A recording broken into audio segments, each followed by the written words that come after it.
Good morning बच्चों। Good morning to everybody. How are you? कैसे हैं आप? Today we will continue our previous topic, that is network security concept.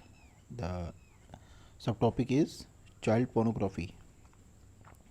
तो यहाँ आप देख रहे हैं चाइल्ड पोर्नोग्राफी एक क्राइम है इंडिया में, और मोस्टली सब जगह यही क्राइम है। तो अगर हम देखें तो इसको अगर डिफाइन करें व्हाट इज़ चाइल्ड पोर्नोग्राफी, तो it is considered to be an it is considered to be an any depiction of a minor or an individual who appear to be a minor who is engaged in sexual or sexually related conduct। इसका मतलब क्या है कि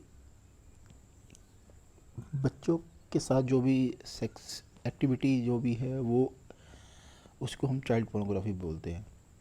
this include picture, अगर उसकी हम picture upload करते हैं, वीडियोस अपलोड करते हैं, और कंप्यूटर जनरेटेड कंटेंट मींस अगर हम एनिमेशन भी जनरेट करते हैं, इवन ऑल्टरिंग एन इमेज और video so that it appear to be a minor can be considered child pornography.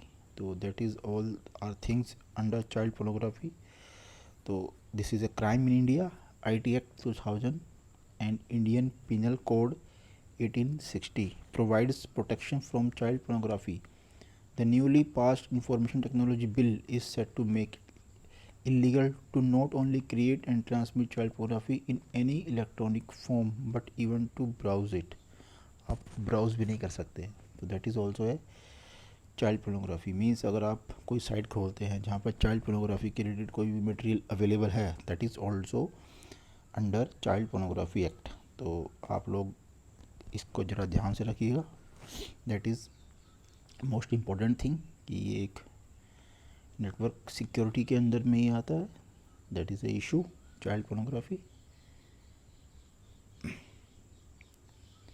तो there is some other crimes under network security with the growth in online services. अब आप जानते हैं आज सब कुछ online, हर चीज़ एवरीथिंग इज़ ऑनलाइन। शॉपिंग से लेकर एप्लीकेशन से लेकर एग्ज़ाम, टीचिंग सब ऑनलाइन है। There are many opportunities for criminal, उनके पास काफ़ी अपॉर्चुनिटी आ गई है, opportunities for criminal to commit scam and fraud. तो वो स्कैम कर रहे हैं, फ्रॉड कर रहे हैं। These are dishonest schemes that seek to take advantage of unsuspecting people. इसमें कोई ऐसा नहीं है कि आप कोई को टारगेट बनाया जाता है, ये किसी के साथ भी कर सकते हैं जहाँ उसको लगता है कि हाँ ये थोड़ा वीक है, टू गेन ए बेनिफिट। उसको एक टारगेट, अनसस्पेक्ट का मतलब होता है कि ज़रूरी नहीं है कि उसको कोई भी हो सकता है, रैंडमली वो किसी को भी पिक कर सकते हैं।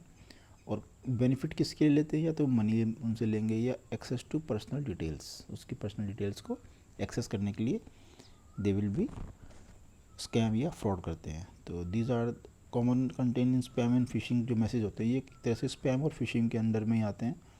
तो अनएक्सपेक्टेड प्राइस स्कैम्स, बहुत सारी मेल आती हैं कि आप इतने डॉलर्स जीत गए हैं, ठीक है। तो आपको मेल आएगी, please provide your bank details information email ID such such. तो ऐसे आपके पास आएगा अनएक्सपेक्टेड मनी स्कैम्स, ठीक है। मनी स्कैम आएगा आपके प्राइस में, ऐसे आएगा लैपटॉप जीत गए हैं या कुछ गाड़ी जीत गए हैं। These are the price scam. Money scam में आपके पास ये आएगा कि आप इतने यूरो जीत गए हैं, या कोई किसी की डेथ हो गई है किसी कंट्री में, उसने सब दान कर दिया है, तो कोई दान लेने वाला नहीं है। तो दैट इज़ ऑल डेटिंग और रोमांस के लिए, डेटिंग के लिए भी कोई आ सकता है। ये जो एज होती है आपकी एडोलसेंट एज है, जो आपकी 13 से लेकर 19 तक की, उसमें ये थोड़ा सा प्रॉब्लम क्रिएट करता है। तो डेट के लिए तो उसमें भी फ्रॉड के चांस होते हैं। थ्रेड्स और एक्सटॉर्शन होते हैं। एक्सटॉर्शन मतलब जहाँ पर मनी मांगी जाती है किसी बदले में, आपकी कोई फ़ोटो के बदले में कि आपकी फ़ोटो हमारे पास है। Jobs and investment scams, job के बहाने आएंगे, इन्वेस्टमेंट के लिए आएंगे।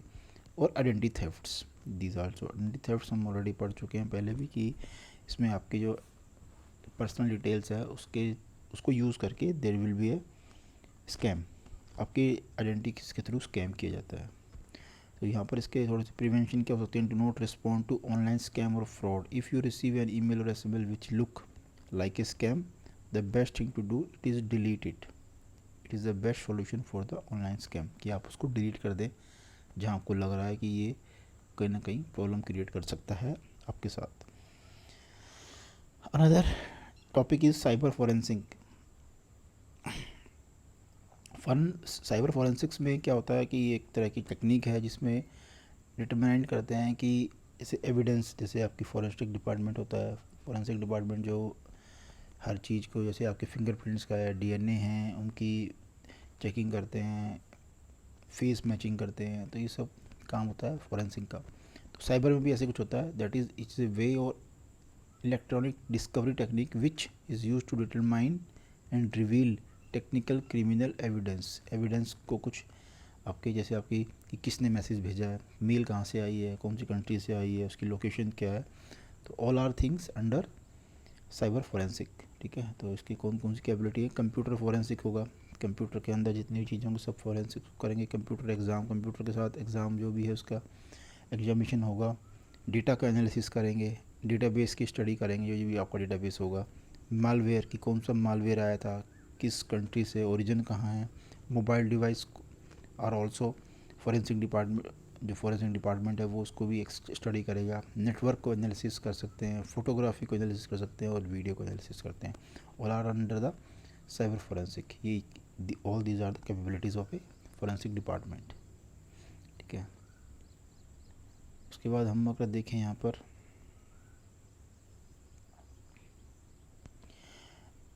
इंटेलेक्चुअल प्रॉपर्टी, एक आईपी, आपने वर्ड सुना होगा, नहीं सुना है आईपी, वैसे आपने सुना होगा informatic practices, but there is another internet protocol, there is another word is intellectual properties. अब ये इंटेलेक्चुअल प्रॉपर्टीज़ क्या है। इट इज़ अ प्रॉपर्टी जो एक पर्सन के अंडर में होती है उसके साइबर वर्ल्ड में। अगर आपने कोई पब्लिश किया है, आपने कुछ मटेरियल को पब्लिश किया है, आपने कोई लेसन बनाया, ऑनलाइन लेसन क्लास बनाई है, तो वो आपकी प्रॉपर्टी है। अगर आपने उसमें किसी का भी ट्रेडमार्क या किसी और का मटेरियल यूज़ नहीं किया तो वो आपकी प्रॉपर्टी है और उसको कोई भी आपके बिना परमिशन के यूज़ नहीं कर सकता। तो it is a property created by a person और group of person using their own intellect for ultimate use in commerce और which is already not available in the public domain, जो पहले से पब्लिक डोमेन पहले से available नहीं है। These are the intellectual properties. तो इस कौन कौन से एग्जांपल्स होते हैं। An invention related to a product, कोई प्रोडक्ट का इन्वेंशन किया है, कोई प्रोसेस को इन्वेंशन किया है, कोई नया डिज़ाइन बनाया है, कोई लिटरेसी है, कोई आर्टिस्टिक वर्क है, कोई ट्रेडमार्क है, कोई वर्ड है, सिंबल है, logo, all are called intellectual properties. वो किसी फर्म्स की भी हो सकती है, किसी के पर्सन की भी हो सकती है, और there will be a group of persons. इसके there are some intellectual property rights होते हैं। This is the statutory right granted by the government right उसको ओनर को इशू करती है ऑफ द इंटेलेक्चुअल प्रॉपर्टी। और एप्लीकेशन, जो उसने एप्लीकेशन दी है to exclude other from exploiting the IP commercially for a given period of time in lieu the disclosure of his her IP application. तो कुछ टाइम के लिए कि वो उसको यूज़ कर सकता है या वो किसी और को परमिशन दे सकता है, बट उसकी परमिशन के बिना उसको कोई भी यूज़ नहीं कर सकता उस प्रॉपर्टीज़ को। These are the intellectual property rights. तो आज के लिए इतना ही काफ़ी है। नोट मेकिंग के आप इसको ज़रूर करिएगा। You have should be make notes point wise and revise the chapter thoroughly. Thank you. Have a nice